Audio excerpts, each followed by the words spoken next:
Hi, this is Coach Colette.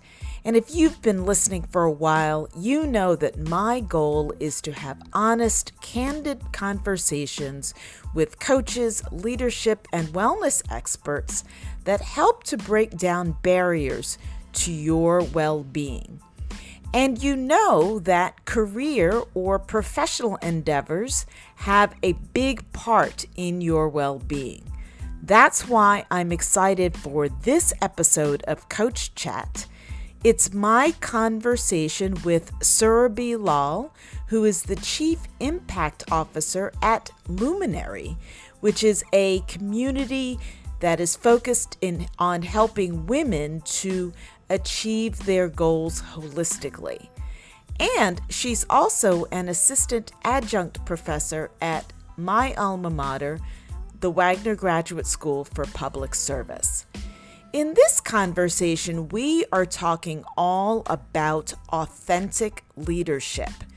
And what I love about the conversation is that there are tips and insights and ideas for all of you people who might be looking for your next opportunity. So you might be seeking a job or even seeking a new business opportunity. So you're on the candidate side. And we also talk to managers and founders and leaders about how you can build community and to increase interaction among people of different backgrounds so that you create a more inclusive environment. And we also talk about what's this concept of bringing your, quote, full self to work and what that can look like and what that means, particularly for people of color or other marginalized groups. So I hope that you are ready for a very candid, honest, and engaging conversation on authentic leadership in professional environments. Get ready and listen up.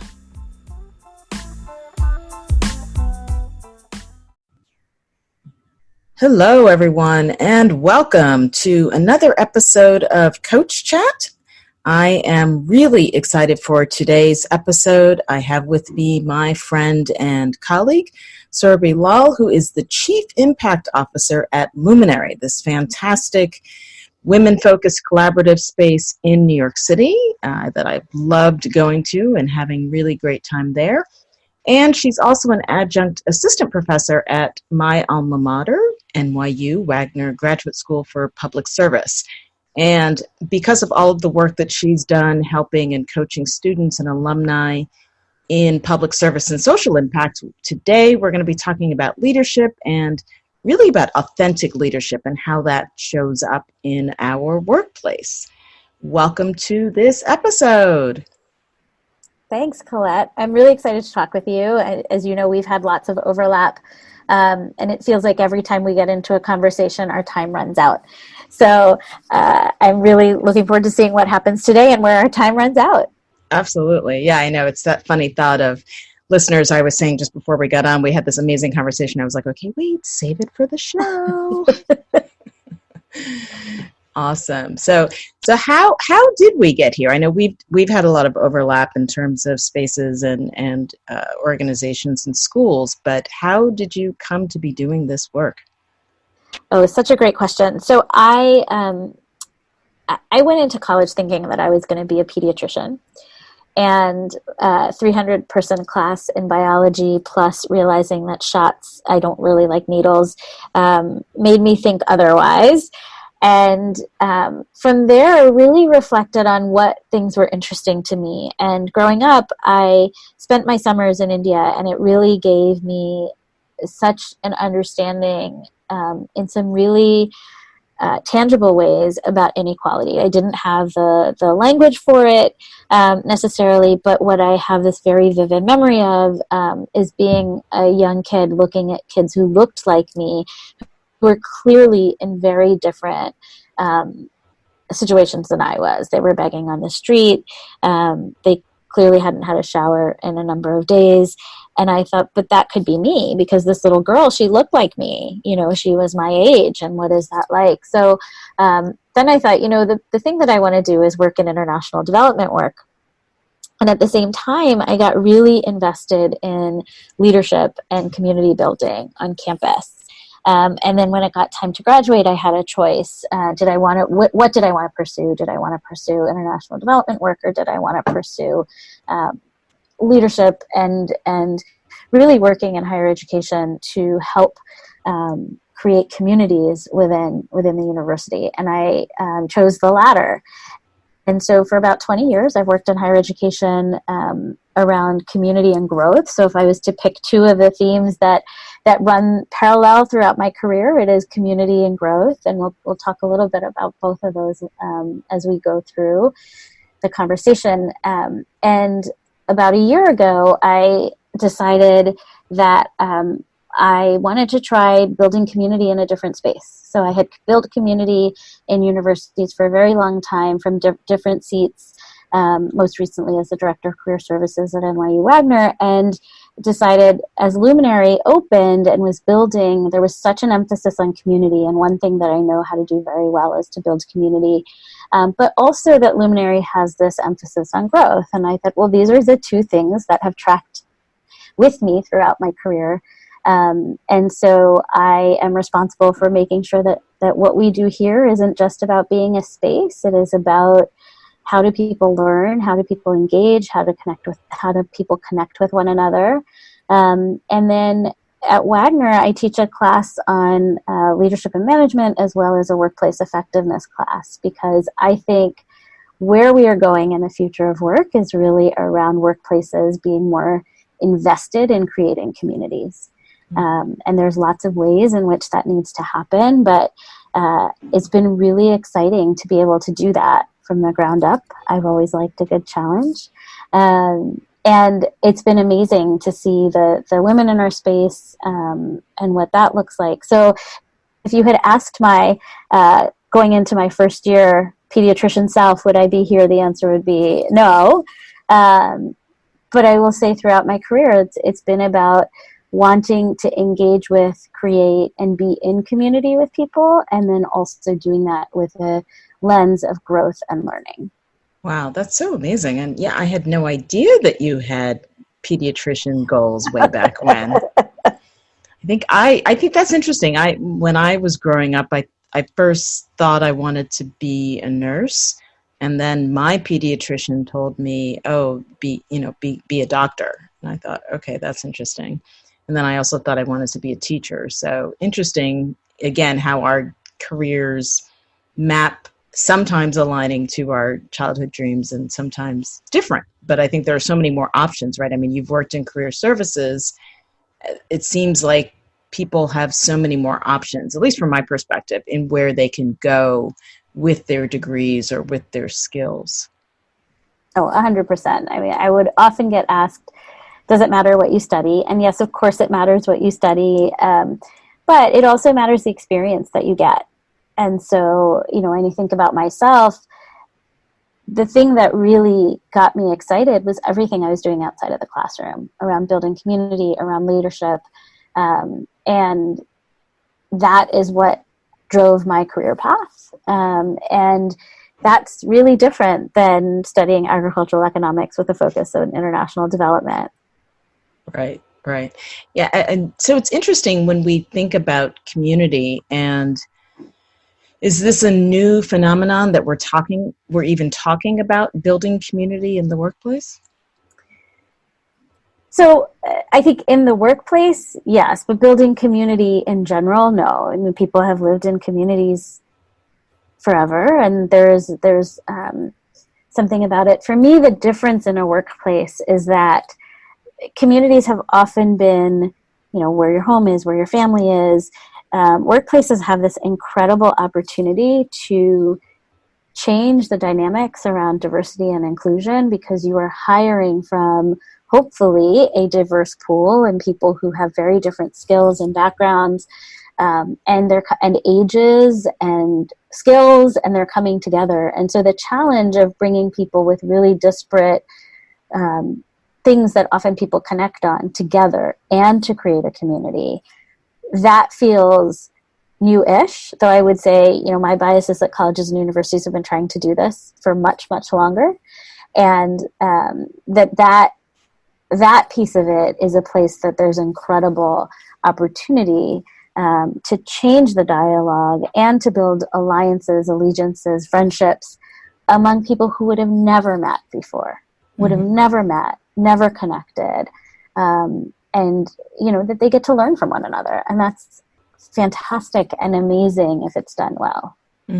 We were talking before we got on air today about the difference between hiring for a culture fit versus culture add, and I'm curious to hear your thoughts on, I don't know if it's a shift or a pivot in HR or in workforce planning. So I think culture fit, I've definitely been in hiring processes at various places where it's, that person doesn't fit in the culture. And nobody really defines what does that mean? What does that culture fit really mean? What is really going on?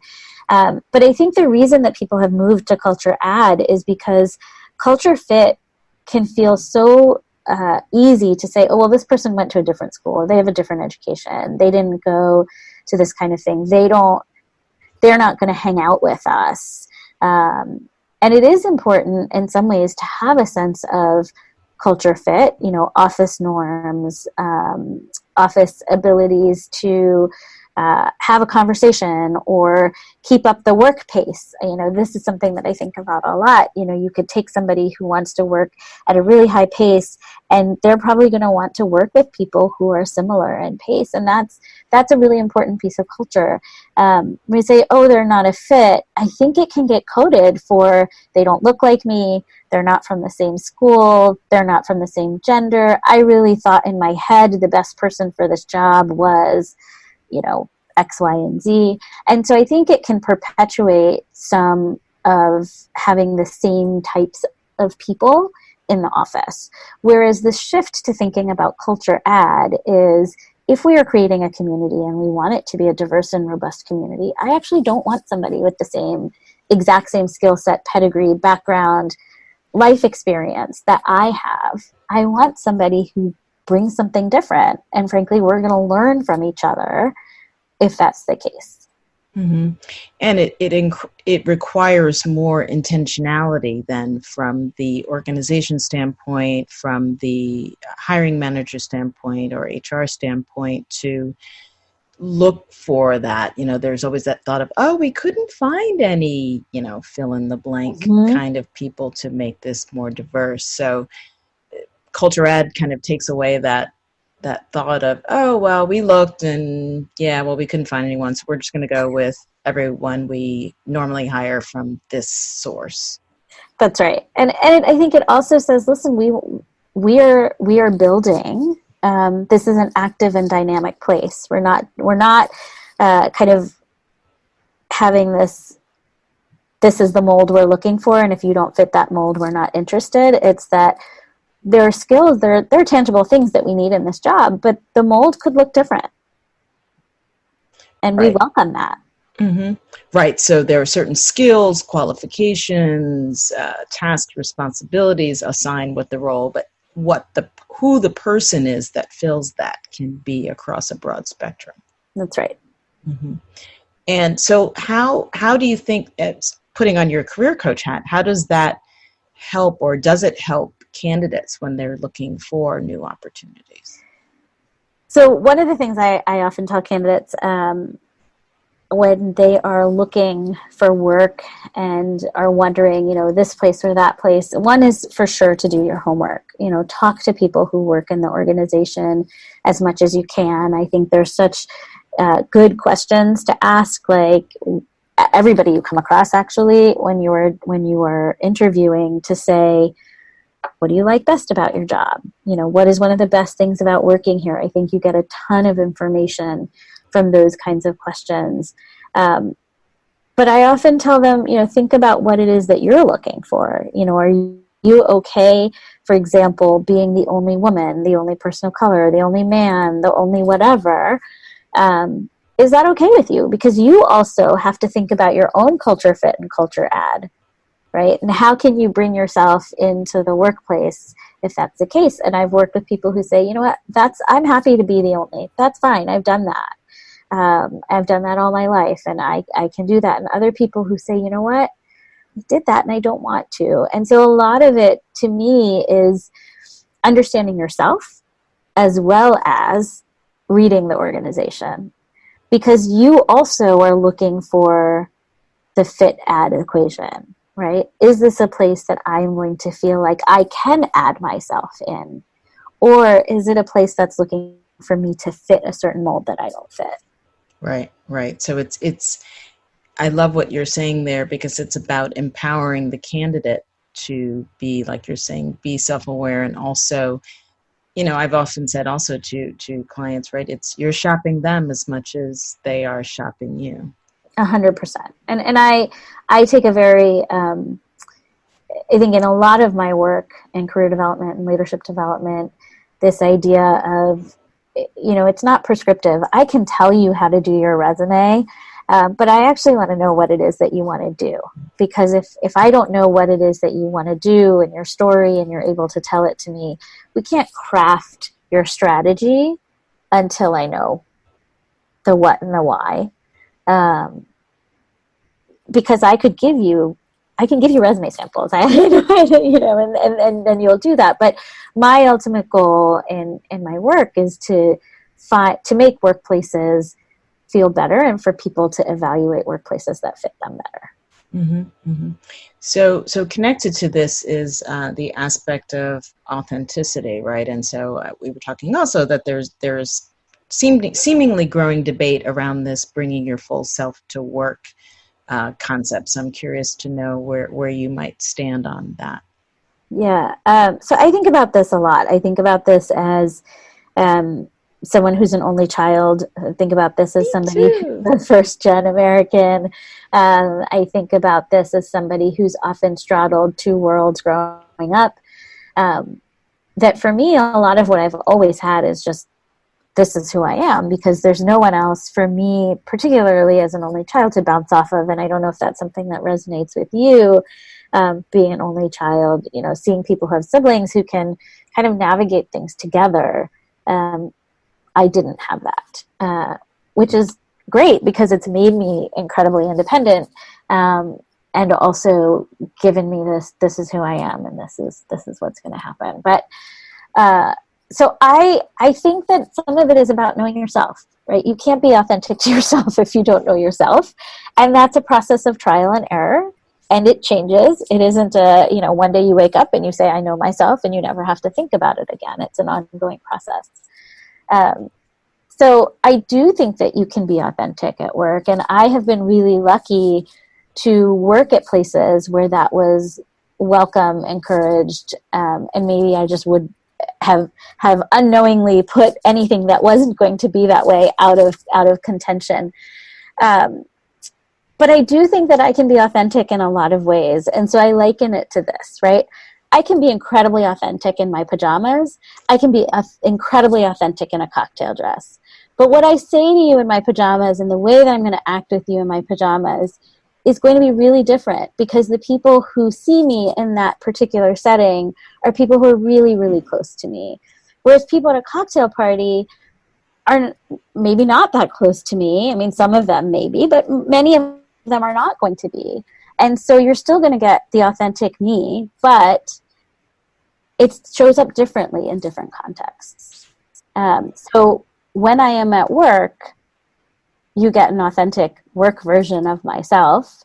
But I'm not going to do things randomly, like bust out into song and dance on a usual basis, as I might say in my pajamas. Maybe later we'll do that. But darn, I was like, really? There's not going to be the song portion of the podcast? Wait. But these things, I think we all have multiple versions of our authentic self. And so, yes, I think that a workplace is where you can bring that. And you also have to understand what you are comfortable with.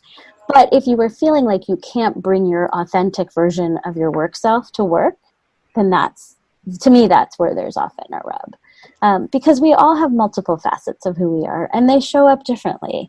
And the way that you talk to somebody who's known you for 20 years might be different than the way that you talk to somebody you've known for 20 minutes. You're still yourself. Right.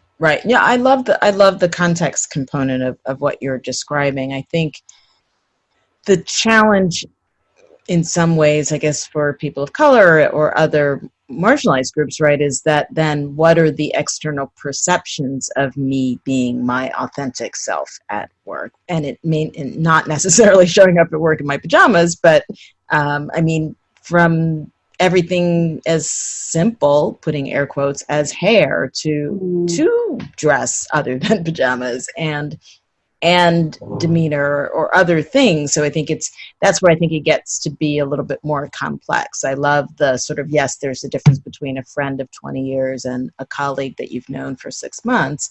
Yet there's also this level of how is the organization creating a safe and inclusive environment enough where people can bring their authentic professional selves to work. Absolutely. And I think, you brought up hair, and I don't think that's inconsequential at all. In the last week, there was a child in New Jersey whose classmates cut dreadlocks, right? And we have had laws passed in New York and in California around hair in the workplace. There are people who are harassed for the fact that they cover their hair. So I don't think that's inconsequential at all. And that is about the environment. And is the environment one where people are not asking those questions, or if they are asking, it's because somebody has a relationship with somebody that they can really ask a genuine question, and that's welcome by the person who's getting the question asked to them. But this is actually, when I worked a lot with job seekers, I would get this question as well. What about my hair? Should I put it in braids? Should I wear my hair natural? Should I cover my hair? What about my tattoos? What about my piercings? So all of these things that have people have opinions about, right? That have nothing to do with your skill, your talent, the work that you're going to produce for the company or for the employer. And what I would always say is, if that's not the way that, I want you to go in being your best self, right? And so if you don't feel like that's welcome there, is that really a place that you want to work, right? Mm-hmm. That is a data point. And some people might say, you know what, I can do it, and I can do it for a little bit. And I say, great. Other people will be like, you know what, I never thought about it that way. You're right. Maybe I don't want to work there. I think about this in terms of dress, right? Particularly when we work with people in the trans community and how do you dress and that sort of thing. Think about it in terms of somebody who wears dress from their country. So their country of origin, which doesn't look like a business suit, but is perfectly professional dress. And so that's always my question, which is, are you okay? Are you okay with that? And my challenge to organizations and employers is, how do you create an environment where that isn't going to be something that comes up, or is welcome, and is part of just who that person is and how they show up in the workplace. Right, exactly. Yeah, so it's, again, the choice that candidates have in terms of selecting their next employer, and then the responsibility of managers and executives and owners to really be looking at this in a thoughtful way. That's right. It's a both and, right? We need to push on the community at work, and what does that look like, as well as be thoughtful about our own choices and listen to our own intuition and messages that sometimes we don't want to listen to because we know that it shouldn't be that way, or you really wish it was something else. But we're getting information all the time, and so I think being in touch with that is important.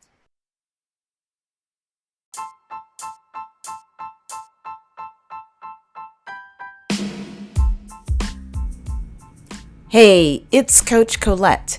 What do you think of the episode so far? What are your main takeaways?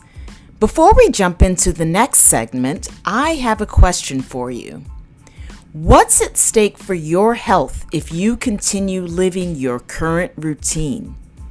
The thing is, we get so used to doing things in the same ways. We're actually more afraid to make changes than we are to live out our worn out routines, even if they are causing us to feel ill, stressed, or overwhelmed. Can you imagine what it would be like to wake up in the morning and not have it hurt when you get out of bed and to feel excited about your day? It is possible when you start within, and I'd like to help you to do it. You can visit my website, startwithincoaching.com, and at the top, click Start Here to schedule your complimentary activation call. We can talk about what's going on in your life right now, how you are in your health, and where you would like to be. So go to startwithincoaching.com and click Start Here to start your journey within.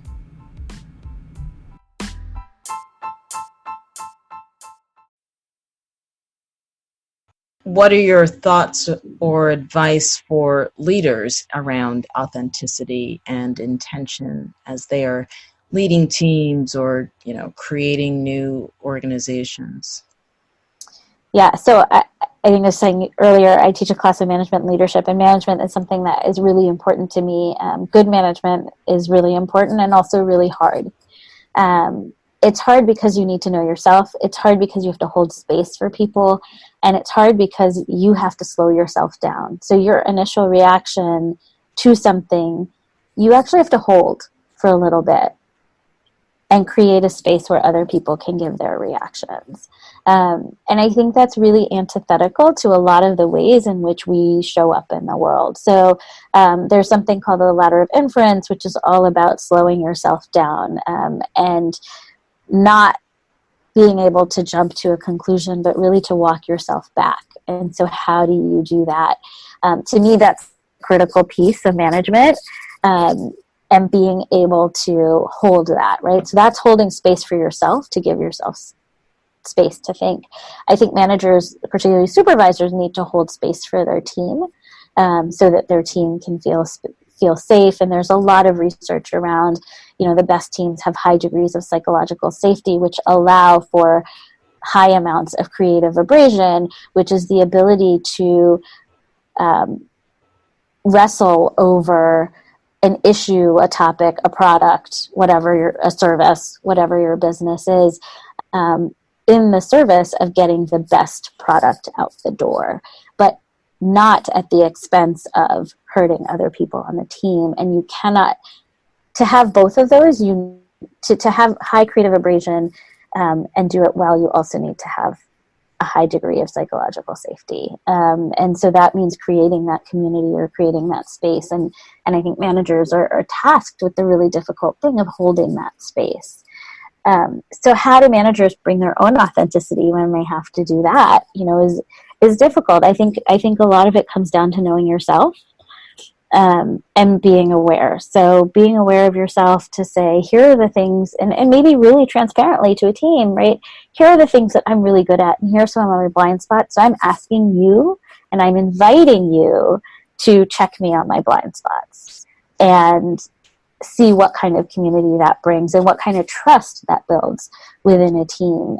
So I think a lot of it starts with being understanding of where your own blind spots are. And you said, how do people, you said something about intent, and it makes me think around intent and impact, right? And so we could all have the best intentions in the world. And so we'll start with something relatively benign, which we were talking about earlier, which is, we're on a video call and I saw you and I said, oh, I didn't know you had glasses. And my intent was really curious, right? And you might have been thinking, oh, I hate my glasses and I wish you didn't see me in them. And the impact on you was not my curiosity, right? So it's a totally benign example, but thinking about our intent often might be really good-hearted, but how it lands on somebody else, regardless of your intent, if the impact of that is hurtful, we need to understand what that looks like. Yeah, there were so many goodies in there to unpack. what came up for me as you were speaking was vulnerability, and that, that suggestion of, going to your team and saying, hey, these are the things that I'm great at, and these are the things that I can use help with, right? That takes a lot of vulnerability to be able to not only be self-aware, but to also be willing to share that with your team. For sure, right? I mean, I don't believe that any of us are Oz, that we have all the answers. And it does take a team, and it takes a community, and it takes multiple people around you. I mean, that's why, businesses hire someone who understands numbers, somebody who understands legal, somebody who's really creative, somebody who understands product, because we can't do it all ourselves. Right. And then that second component about the intent versus impact, fantastic. We've had other shows speaking about microaggressions, and I think that really plays into that. And there's a sense of vulnerability with that as well, right? Not being so firm on, well, I didn't intend to offend you, right? And sticking with that, but also being receptive to, oh, wow, okay, when I said that, the other person did take some offense, or it did hurt, even though that wasn't what I was trying to do. Yeah, for sure. Right. I think that when I learned that, it was such an eye-opening thing to me, this idea of intent and impact, because we often think, oh my goodness, I didn't mean it. But then we don't have language to talk about it. And it only makes the person who felt particularly a negative impact feel worse. Right? Oh, I didn't mean it that way. You shouldn't take it that way. Well, that isn't recognizing the fact that that person actually had impact, that there was something hurtful for that person. Right. You're basically invalidating that person's feelings at that point. Like, you shouldn't do that because that's not what I meant. It has nothing to do with what actually happened. Exactly. Well, I guess it's a great thing that you're an expert on impact, since that's in your title. So what is that? A Chief Impact Officer for Luminary, what does that entail? So, we are building something that is a little bit different than a co-working space. So there's lots of co-working spaces. People have an understanding of what that is. We're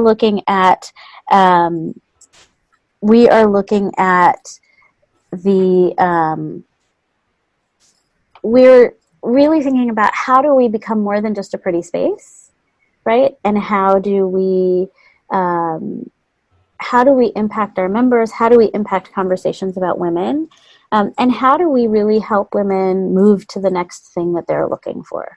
So how do we provide them with skills, networks, opportunities that they may not have had? So that could be in the form of a pitch competition. It could be in the form of a workshop. It could be in the form of so many things. Mm-hmm. Right. And I love that, because there's intent behind that as well, this sense of creating community. And I think, do you see challenges in building community amongst disparate organizations, if you will? Because not all of your members are obviously from one organization. So what we've been talking about before was, okay, within a company, you're creating a community, you all work for the same company, presumably you're all working for the same, goals for that company. But when you're talking about Luminary, right, they're members from different organizations. So how is it then that you are building community across those different members? Yeah, such a good question. And I actually think it's our strength, right? I am thrilled that we have members from all backgrounds, all industries, ages, ethnicities, races. For me, that is the strength of the community. And it's really interesting to see the collaborations that happen. So a couple of ways in which I think we do that here. One is that our programs, particularly our skill building workshops, are small. So they are often less than 15 people. And they're interactive. And so that's a way that people get to know each other. So for example, I I do a craft your professional story workshop every couple of months. I keep it intentionally small. And the stories that people share, whether you are working in a large company somewhere, or you're an entrepreneur, or you're stepped out of the workplace and you're just starting up your own company, they're really real, the stories that come out. And people find a way to connect based on their stories. And so I think that is really one of the powers of community. I think it's one of the powers of building community through learning. I also think another way in which that happens is that the team here is really, really committed to helping introduce people to each other. And it seems like a really small thing for me to say, hey, Colette, have you met this person? Meet Colette. And then, I can do that 2-minute introduction, and then the two of you might talk for 2 minutes or 20 minutes. But that entry point is already a connection, right? That you didn't have to do it on your own. And I do think everybody should learn how to introduce themselves. It's something that I make a lot of my classes do. And in fact, I think a lot of them really bemoan the fact that I have them turn to the person next to them, shake their hand, and introduce themselves. But it's something that I think comes easy to some people and harder to others. And the ability to say, hey, have you met this person? Have you met this person? That's an invitation. That's an invitation to a conversation. And part of building community is to be invited and to continue those invitations among the people that we know. Mm-hmm. And then there's also the opportunity with the smaller groups to form more bonds, because maybe back to authenticity, right? I'm sharing my authentic self, or I'm sharing my authentic challenges, because I know that for me as a founder, that can be a challenge for me, is to find where are those safe spaces where I can, take off the cape, if you will, and bring my full self or my authentic self to the conversation. 100%. And I think the members here, I've seen incredible cooperation and ability for people to say, oh, you're doing this, that's so great. Let me see how I can help you.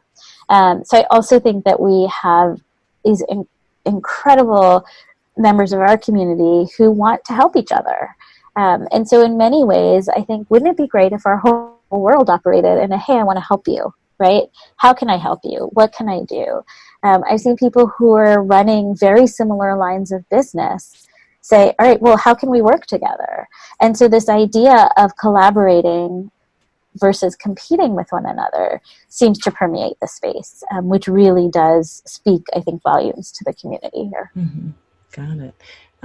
A lot of what you've been talking about is for leaders, candidates, managers, has been self-awareness. So I'm curious, how do you take care of yourself? How do you nurture your well-being?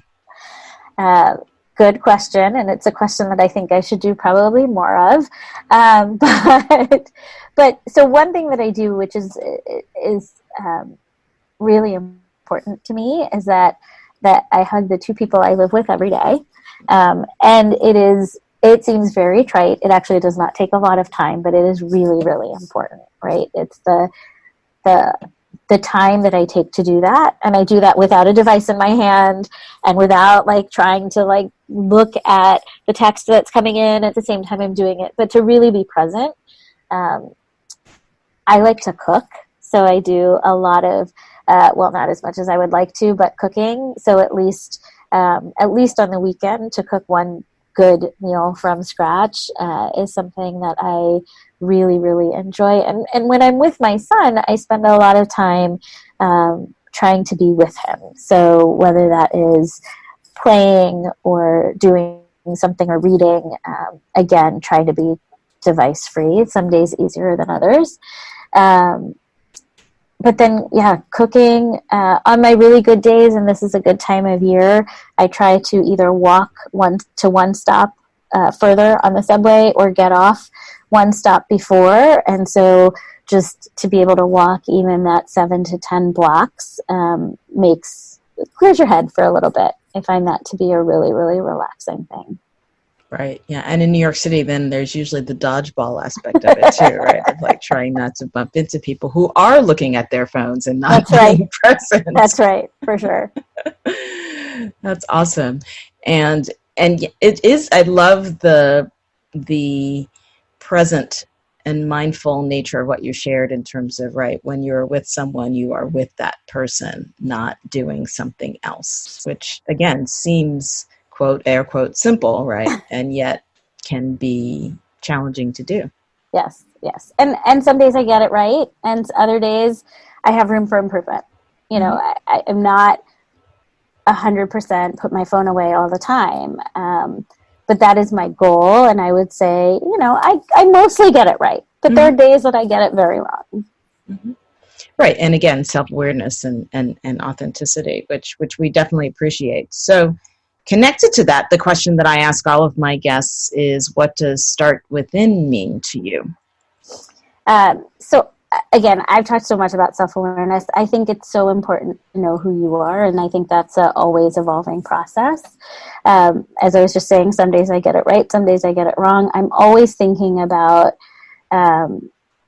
really what are those things that I know about myself, and how can I claim the ones that I really think that I do well and share them with other people, and what are some of the things that maybe are ones that I want to think about, or want to think about how I show up or how I work or how I, what is my reaction to something. So I think a lot of the starting from within is knowing yourself. And knowing yourself, I think for me, for somebody who spent so much time talking with people about careers, people who are happier in their work are people who have a value alignment, they have a skill alignment, they have an organizational alignment to what they're going to do. And so understanding for yourself what those are is really important. And then for me, it's, am I living my values? I think that that's really important to me. So starting from within is really around, am I living out my values? That's great. Right. And so for example, when you're speaking with your clients, it sounds similar to what you're sharing with them, inviting them to make choices that are more aligned with their goals and their values. And it feels like you're empowering them to make that choice according to that. Yeah, I think for me, it's I want to draw it out of people, right? So I want to draw it out of people. I want to hold the space for that to be okay, and actually not just to be okay, to be amazing, to own who you are. And I think for me, a lot of that is grounded in being your authentic self, and then creating communities and belonging. And I think a lot of that comes with understanding systems of power, understanding systems of privilege, understanding what those, how those play out in the workplace, because that's part of the story as well. Right. I think, wow, that's so deep. I feel like now we've got a pin. There's another episode right there. I told you, listeners, there we go. That's amazing, because there is then that rub, right, of my authentic self, and does the power structure appreciate or accept that? That's right. Great. So how can people learn more about you, the work that you do? How can they learn more about Luminary and the community that you are building there? So Luminary is, you can find all of it online. If you're in New York City or in the New York City area, you can book a tour and come see us. We also have events. Some are public, some are for members only, and those are on the Eventbrite page. So Luminary, New York City, and you can find us fairly easily.